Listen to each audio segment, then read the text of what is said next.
Kia ora, tēnā koutou, hello and welcome to episode 14 of ThaumCraft with Birdtross.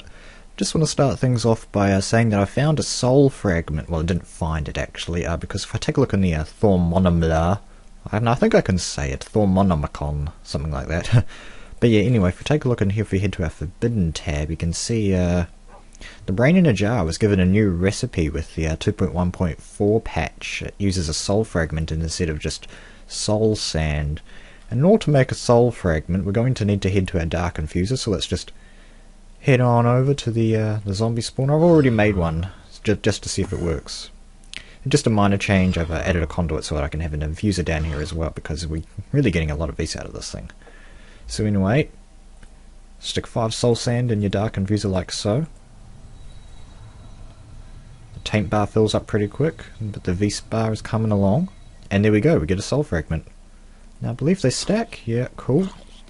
Burn my zombie! Mwahaha. No, you're not really burning, you're sort of like smoking, having your soul sucked away. Mwahaha.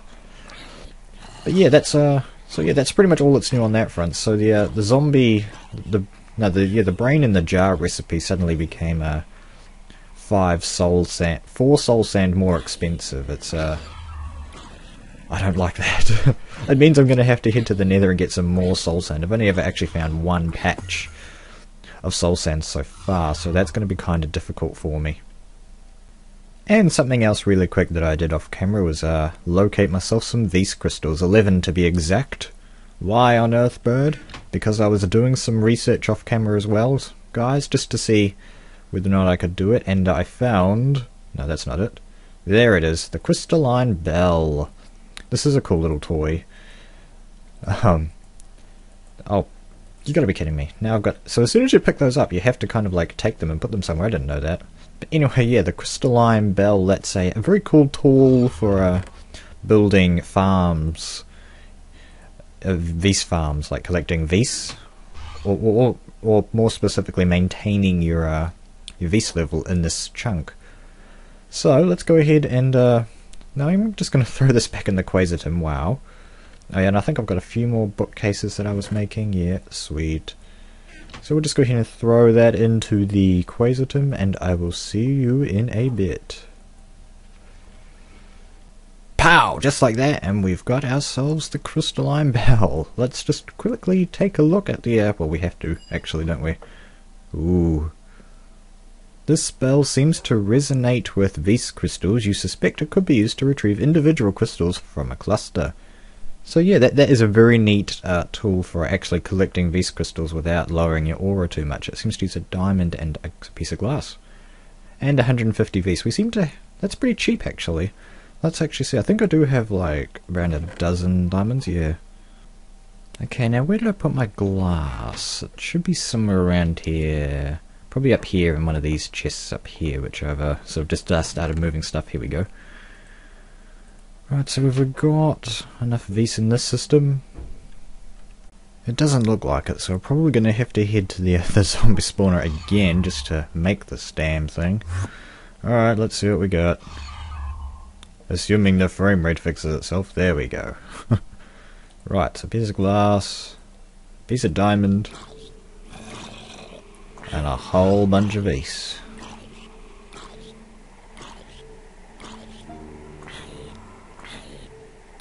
There's plenty in there, so that should be no problem. So this is actually quite expensive on Vs then, to be honest, but I've got plenty of it down here, so there's no issue. The only issue is actually I'm running low on Vs up here, where I want to keep all my machines. I want to keep my machines here. But it might even be a good idea to move them all down to the zombie spawner. Basically because, you know, that place actually generates Vs for me.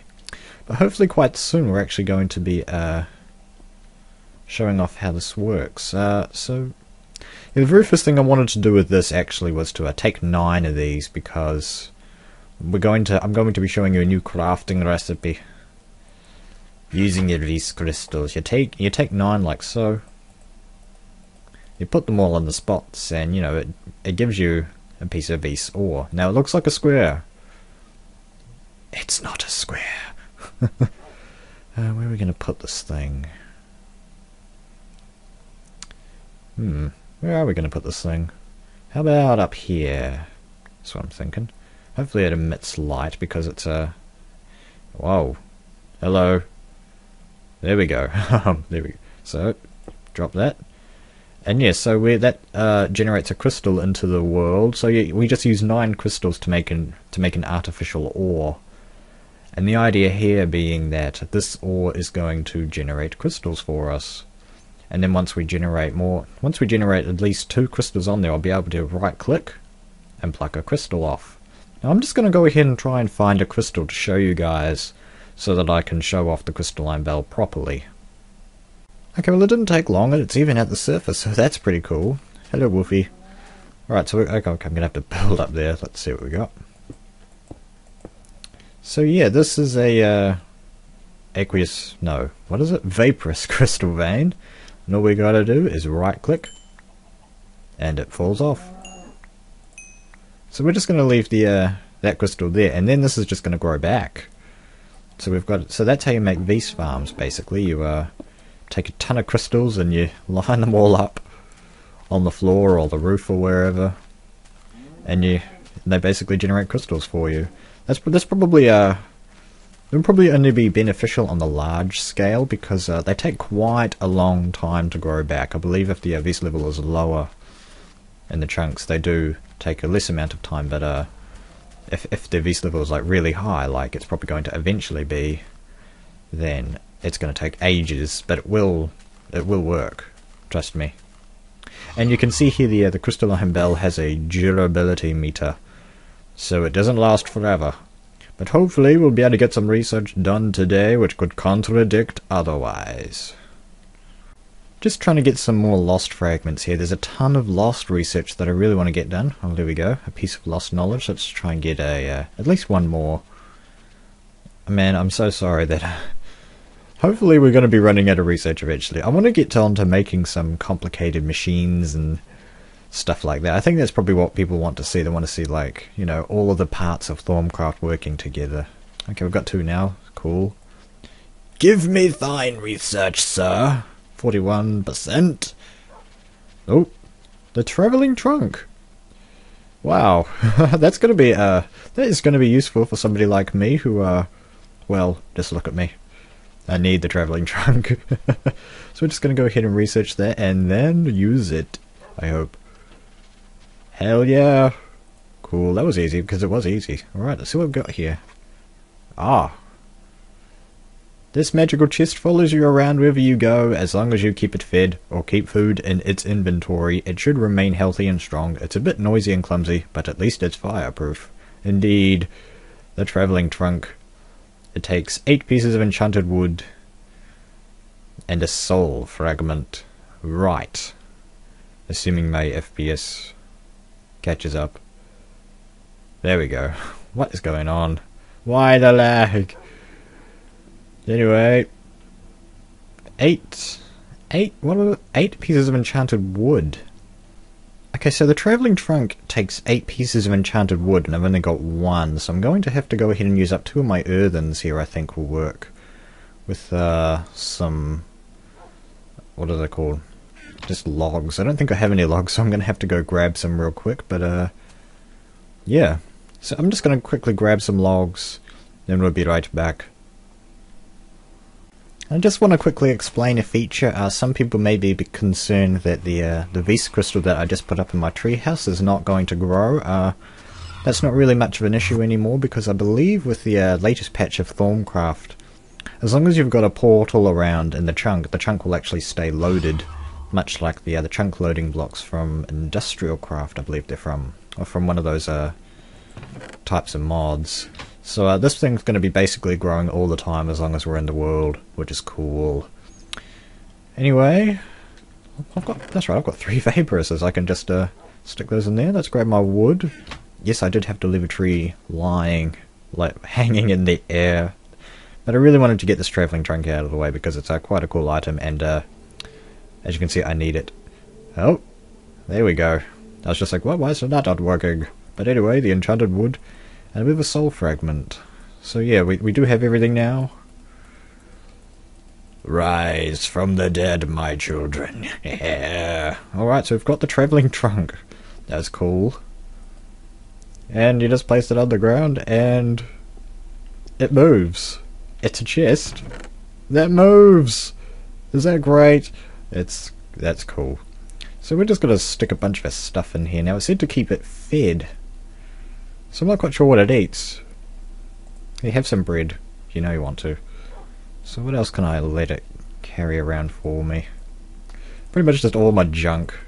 There you go, have everything. In you go. This is cool. You can actually have these as well. I'm not sure what actually happens. If I die, what will happen to the trunk? You can carry my spare wand of lightning. That's cool. Yeah, I've got some spare ink sacs from some squid that I found. Glass panes. I don't need those on me all the time. Wow, my chest is filling up quick. I'm probably going to want to get a chest upgrade on that guy real quick. Actually, where's my Thaumonomono? I think there's a one. Yeah, this thing here, the Harnessed Rage, increases damage and aggression. So what does that take? Fiery netherrack and stone slab. I think I'm going to go ahead and add a fiery upgrade to this guy because he can move and he can attack, I think. So that would be kind of cool. So I need a fiery. What was it? What was the recipe? Fiery netherrack and slab. Not sure if I've got any slabs left. I might do. So, actually, stay there, trunk. Wait, what? Okay. Stay. I'm not quite sure. Probably putting the travelling trunk in a treehouse was not a good idea. But anyway, yeah, so I just clicked that arrow. You can change the option for it to follow you or not. I don't think you saw that it actually just follows you around if you let it. But anyway, fire. I've only got one fiery crystal left. Okay, we can use that up.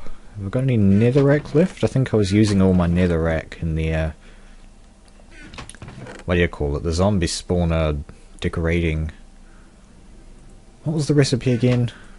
Stone slab. Okay, so do I have any slabs around here? I've got some slabs. Right, so I think we're just going to have to real quickly butcher the zombie spawner. Uh-oh. Whoop. Boom, and that's done. And I don't have any blocks to replace it with, because they're all in the travelling trunk. Of course. But now that thing's not going to work as well now that there's light getting in there, but anyway. Now what else did I need? I've got the slab. Got that, I just need the fiery crystal. Now, what was this made in? A dark infuser. Back to the zombie spawner. How much does it take? Okay, so that's really cheap. This is probably one of the cheapest items in terms of vis, taint and so on. But anyway, let's see. Fiery netherrack slab. Ooh. Okay, cool. Increases aggression and damage. So yeah, this is going to be it's going to be especially useful for the travelling trunk because it's like a companion that follows us around. It's like the wolf, actually. But you know, it doesn't attack. Well, it does attack at this point, but it doesn't do very well. Anyway, if we put that on, oh look at that, it's got red eyes now. So this can basically follow us around, keep handy. I'm not. Does it eat when one of the hearts goes? But yeah, this is the life bar of the trunk, and these are where the upgrades go. This is the first upgrade I've ever made. I completely glossed over that. But yeah, you just right click on whatever you want to upgrade. It makes a mechanical sound, and then the upgrade goes in here. I don't think you can actually take the upgrade off. I think you can use a crystalline bell or the arcane tinkering tool or something. Speaking of that, we can actually shove that in there as well. Cool. And what else can we put in there for now? Conduits? No, we'll stick the conduits over here. So let's see if we can get a situation where this thing jumps out around. Yeah. Awesome. And it makes a nice little sound as well. And the chest lid opens. That's really cool. So yeah, that guy's just going to follow us around wherever we go. And hopefully when we go down here it won't teleport to its death. Okay, so I think this is the first proper look I've given of the underside of my beast system. So that's what it looks like. Okay, so I can hear the other travelling trunks sort of being stuck up there trying to get to me. It can't fall down that one by one hole, which is... Oh, there it goes. Hello? Where are you going? Where are you going? Ooh, ooh. It made like an Enderman sound. It's just like, hey. Yeah, I can teleport. So what? Oh, I'm sorry, I'm sorry. Alright, let's see. How many bookcases have we got left? Not many. Not many at all. I'm probably going to have to... what have we got here? Fragment of lost knowledge. I'm desperate for knowledge. Give me your knowledge! We still got the inert carpet to do as well. Ah. Yeah, I don't want to do that wand of reversal. I think it's the wand of reversal that you need to take upgrades and stuff off. Oh. Oh dear. And I think that's probably going to have to end the episode there, guys. I'm sorry that it wasn't very long or anything, but we did actually get a lot done for a change. We've got a travelling trunk, we've got the crystalline bell, and yeah guys, see you next time.